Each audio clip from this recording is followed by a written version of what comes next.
Hi there, Lisa. How are you? Okay, sketches and rationale. Let's jump right to it, shall we?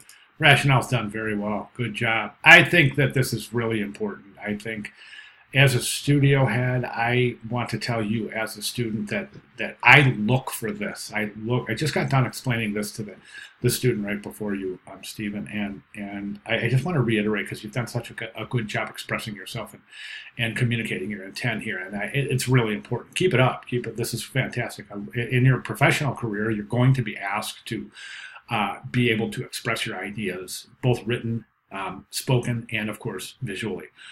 And a great designer is able to do that. And an inferior designer may be a great visual designer, but unless you can express your ideas and unless you can really communicate your ideas in an expeditious and efficient manner, you're not as potentially good a designer as you possibly could be. So I think that's really important. So this is great. Keep this up through your, not only at this class and all the rest of your classes. Be sure to take this written portion of your assignments very, very seriously.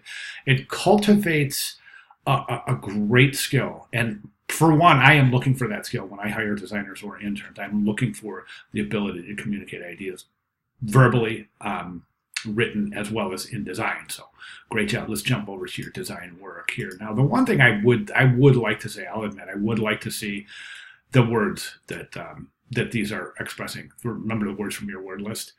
Because I'm a little bit lost. I know you explained some of these. The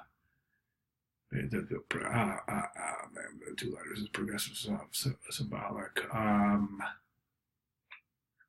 Basically, though, what I'm not seeing is a description of some of these. So, like for example, I don't know the significance of this sword.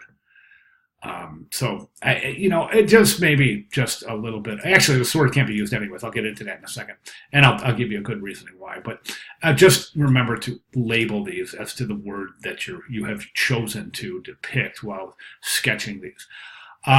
This is a monogram. This is a great monogram. I love this. You know what? This is really, really super similar to my professional monogram for Michael Maldonado for my design studio. And basically, it's a lowercase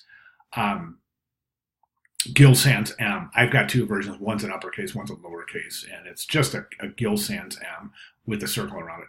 That's it. But it's really super simple. It indicates a lot of meaning in terms of the way that I design and the simplicity of design and how the simplicity of the logo reflects my own personal design style. So awesome. Good job there. Okay. And then, of course, we have this is a monogram because you've worked the hooves and the horns right into the M.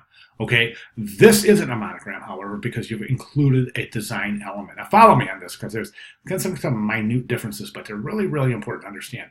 The fact that this is a sword that's just kind of sitting below doesn't make it a typographic element. It makes it more of a design element added to the monogram. So this would be considered more of a logo. This to a lesser degree, but still the same. This could be considered just a line that's separating the M and the P. So this could be considered a typographic element, but nonetheless, this is still not a full-blown monogram. This is. The rest are. I just want you to be really specifically clear about that. Even this was a full-blown monogram because you've got these design elements that are playing off the curls in the M, so that would be considered a monogram. A monogram is not something where you add another design element to embellish the letter forms that you've created. So and listen, I'm just going to go ahead and say, I think you should go ahead and pick what you feel is the most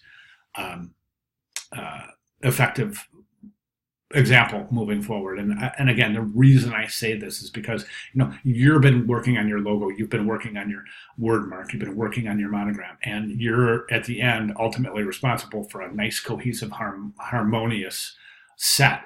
Okay, so that means that you may have to go back into some of your other work, look at it, and inspect it visually in comparison to this work, so that your final outcome is a harmonious and consistent set of logo type word mark and logo mark, word mark, and monogram. Okay, so go ahead and move forward in the direction you feel to be the most expeditious, and please, of course, let me know if you have any questions at all. All right, great job. Thanks so much for sharing.